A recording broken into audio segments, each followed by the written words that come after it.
2003년 3월 23일, 미국 웨스트체스터 카운티에 위치한 한 병원 응급실로 칼에 찔려 상처를 입은 남성이 실려옵니다. 남성의 이름은 폴 크리스토스로 그는 곧바로 수술실로 향해야 할 정도의 부상을 입은 상태였습니다. 그런 그를 병원까지 데려온 이는 폴의 아내 실라 다발로로 수술실로 향하는 남편을 보며 그녀는 울고 있었습니다. 간호사가 그녀를 안심시키며 잠시 비키라고 말하는 찰나 실라는 품에 숨겨둔 칼을 꺼내 폴에게 휘둘렀습니다. 깜짝 놀란 의사와 보안요원에 의해 저지당한 실라. 다행히 폴은 수술실로 무사히 들어갈 수 있었고 실라는 곧바로 체포됐습니다. 왜 아내가 다친 남편을 병원까지 옮긴 뒤 수술실로 들어가려는 찰나 흉기를 휘둘렀을까? 경찰의 신문을 받은 그녀는 그날 있었던 일을 이야기했습니다. 그날 실라는 폴의 눈을 가리고 은밀한 성행위를 즐기려 했습니다. 시각이 차단된 상태에서 폴은 더욱 흥분을 느꼈고 부부의 밤은 깊어갔습니다. 실라는 폴을 의자에 묶은 후 주방에서 칼을 가져와 그의 몸에 살며시 가져간 뒤 무엇인지 맞춰보라며 야릇한 행위를 이어나갔습니다. 그러던 중 폴이 몸을 뒤트는 바람에 실라가 들고 있던 칼에 찔렸기에 그를 데리고 병원까지 왔다는 것이 그녀의 주장이었습니다.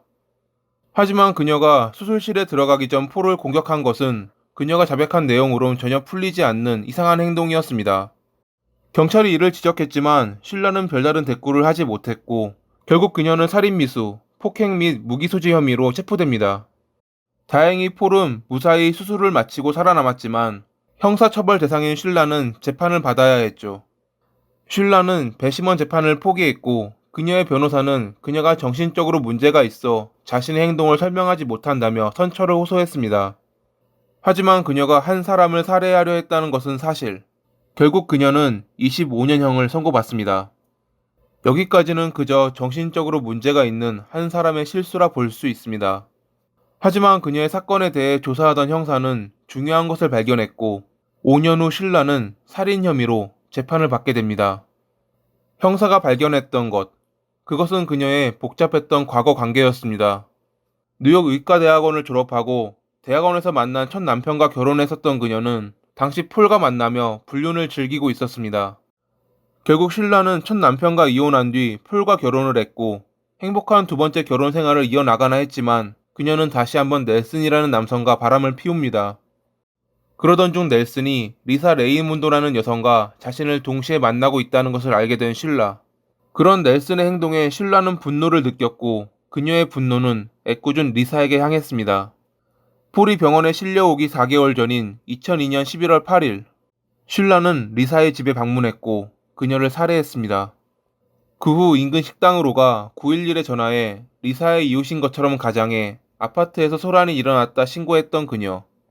그녀는 애인을 잃어 슬퍼하고 있는 넬슨에게 접근해 위로해주며 그가 자신만을 바라보게 만들었습니다. 실라는 폴이 자신의 사랑을 방해하는 걸림돌이라 느끼며 그를 살해할 계획을 세웠고 폴은 아무것도 모른 채 그날 그녀에게 찔렸던 겁니다. 형사는 이러한 그녀의 과거 관계를 알아냈고 결국 리사의 아파트 싱크대에서 한 번도 그곳에 간 적 없었다 주장하는 실라의 DNA를 확보했습니다. 검찰은 그녀가 병원에서 폴을 공격했던 이유는 그가 살아날 가능성이 높았기에 혹여모를 의심해서 벗어나고자 완전히 살해할 의도였다 주장했습니다. 죽은 자는 말이 없듯이 폴이 죽었다면 그녀는 그에게 안 좋은 일을 당했다며 거짓 시나리오를 썼을 가능성이 높았다는 것이 검찰의 생각이었죠. 그녀는 결국 리사의 살인죄에 대해 유죄를 판결받았고 2012년 4월 27일 판사는 그녀에게 50년형을 선고합니다. 살인 미수 25년, 살인 50년, 총 75년을 감옥에서 보내고 110살이 되면 사회로 나올 수 있는 실라. 삐뚤어진 사랑, 질투로 인해 자신의 인생을 망친 그녀는 지금도 감옥에서 죗값을 치르고 있습니다. 오늘도 봐주셔서 감사합니다.